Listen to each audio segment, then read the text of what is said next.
നമസ്കാരം. എല്ലാവരും സേഫായിട്ടിരിക്കുന്നു എന്ന് വിചാരിക്കുന്നു.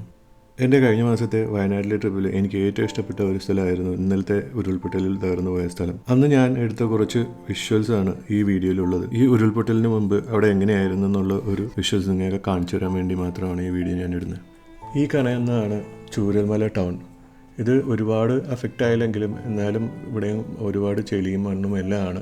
ഇതിൻ്റെ ഇടതുവശത്താണ് ആ പുഴ ഒഴുകുന്നത്. ആ പുഴ ഇപ്പോൾ വളരെ വലുതായിട്ടാണ് ഒഴുകുന്നത്. ഇതാണ് ആ ബ്രിഡ്ജ്. ഈ ബ്രിഡ്ജാണ് കംപ്ലീറ്റ് തകർന്നിട്ടുള്ളത്. ഇടതുവശത്ത് കാണുന്ന ആ ശിവക്ഷേത്രം.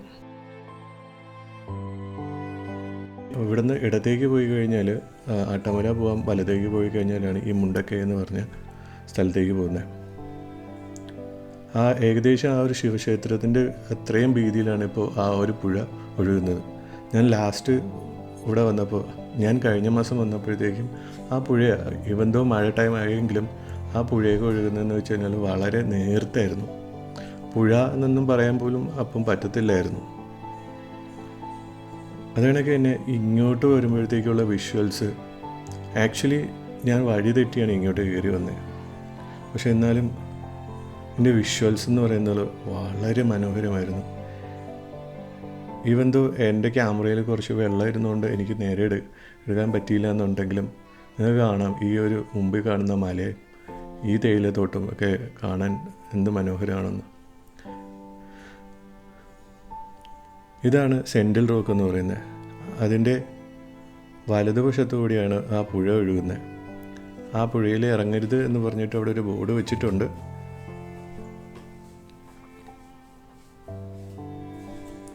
വയനാട്ടിലെ ഏറ്റവും മനോഹരമായ സ്ഥലം എവിടെയാണെന്ന് ചോദിച്ചു കഴിഞ്ഞാൽ ഞാൻ പറയും ഈ ഒരു ഏരിയ പറയുന്നത്. ഞാൻ ഒരു 2-3 വട്ടം ഈ ഒരു ഏരിയയിൽ വന്നിട്ടുണ്ട്. ഈവൻ ദോ വയനാട് അല്ലെങ്കിൽ ബത്തേരിയിൽ നിന്ന് ഒരുപാട് ദൂരെയാണെന്നുണ്ടെങ്കിലും റോഡ് മോശമാണെന്നുണ്ടെങ്കിലും പക്ഷേ ഇങ്ങോട്ട് വരുമ്പോഴത്തേക്കും ആ ഒരു ക്ലൈമറ്റും ഈ ഒരു പ്രകൃതി ഭംഗിയൊക്കെ കാണാൻ വളരെ മനോഹരമാണ്. ഇനി അങ്ങോട്ടുള്ള യാത്ര എങ്ങനെയായിരിക്കും എന്നൊന്നും അറിയത്തില്ല. ഒരു രാത്രി ഇരുട്ടി വെളുത്തപ്പോഴത്തേക്കും ഒരു പ്രദേശം മൊത്തം ഇല്ലാണ്ടായി. എന്തായാലും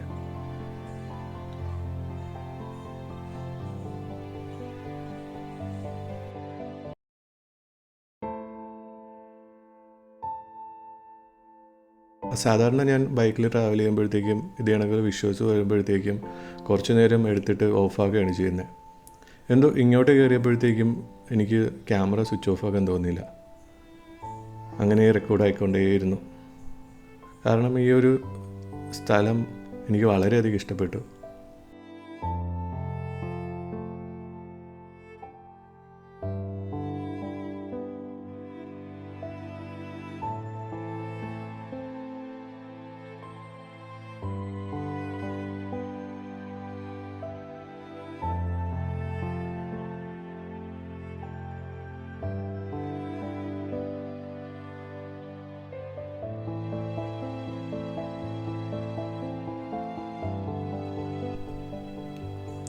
ഇതാണ് ആ മുണ്ടക്കൈ ടൗൺ എന്നൊക്കെ പറയുന്ന ഒരു സ്ഥലം. ഇവിടുന്ന് വലത്തേക്ക് പോയി കഴിഞ്ഞാൽ കുറച്ചും കൂടി ആ ഒരു പ്രദേശത്താണ് ഉള്ള വീടുകളാണ് ഒരുപാട് പോയിരിക്കുന്നത് എന്നാണ് എനിക്ക് മനസ്സിലാക്കാൻ കഴിഞ്ഞത്. ആ ഒരു വശത്തുകൂടിയാണ് ആ പുഴ ഒഴുകുന്നത്. വളരെ ഈ ഉരുൾപൊട്ടലിൽ ആ ഒരു പുഴയുടെ വീതി തന്നെ വലുതാവുകയും അത് പുഴ മാറി ഒഴുകുകയാണെന്നാണ് ഞാൻ മനസ്സിലാക്കിയത്.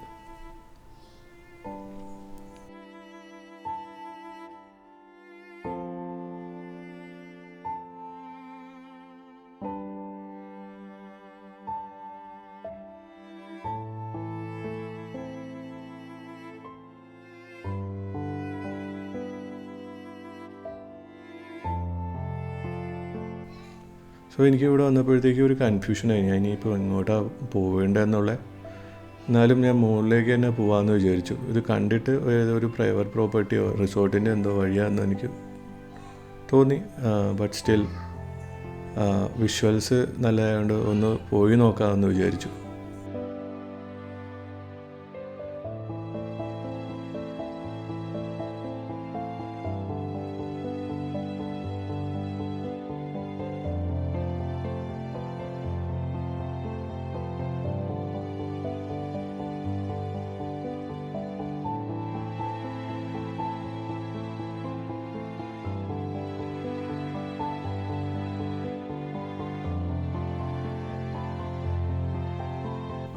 അത് ആ പ്രൈവറ്റ് പ്രോപ്പർട്ടീൻ്റെ ഒരു ഗേറ്റ് കണ്ടതോടുകൂടി ഞാൻ തിരിച്ച് താഴേക്ക് ഇറങ്ങി.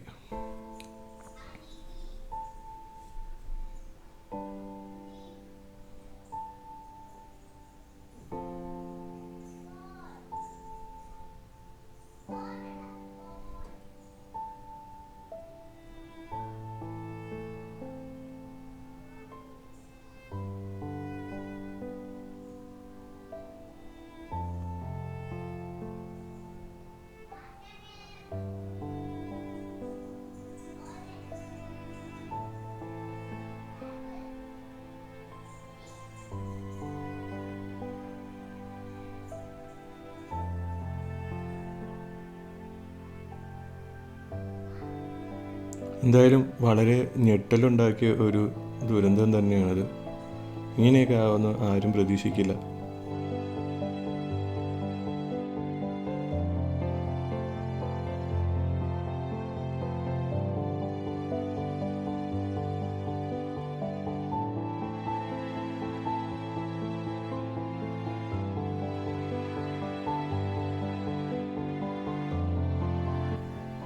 ഇവിടെ പോസ്റ്റ് ഓഫീസ് അതെല്ലാം എവിടെയാണ്.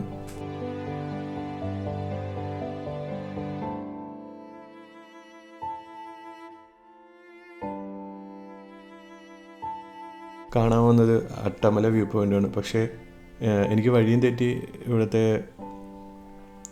ഭംഗി കണ്ടപ്പോഴും എനിക്ക് ഇങ്ങോട്ട് വരാനെന്ന് തോന്നി. ഇനി എന്തായാലും ഇങ്ങനെയുള്ള ഒരു സ്ഥലം ഉണ്ടാവുമോ അല്ലെങ്കിൽ കാണാൻ പോകാൻ പറ്റുമോ എന്നൊന്നും അറിയത്തില്ല.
ഇതാണ് ആ പുഴ. കണ്ടാൽ മനസ്സിലാവും. ഈ ഒരു മാസം ജൂൺ മാസത്തിൽ മഴക്കാലമായിട്ട് അധികം വെള്ളമൊന്നും ഇല്ലായിരുന്നു. പക്ഷേ എപ്പോഴാണ് വെള്ളം വരുന്നതെന്ന് പറയാൻ പറ്റത്തില്ല.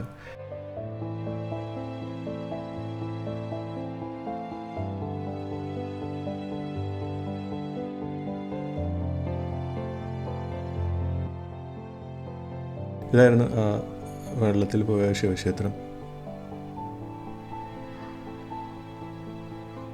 ഏകദേശം ഒരു ഈ രീതിയിലാണ് ഇപ്പോൾ വെള്ളം ഒഴുകിക്കൊണ്ടിരിക്കുന്നത്.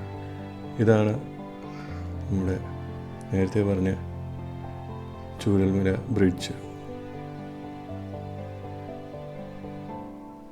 ഒരുപാട് ആൾക്കാരുടെ സ്വത്തും ജീവനും എല്ലാം നഷ്ടപ്പെട്ടു ഈ ഒരു പ്രകൃതി ദുരന്തത്തിൽ.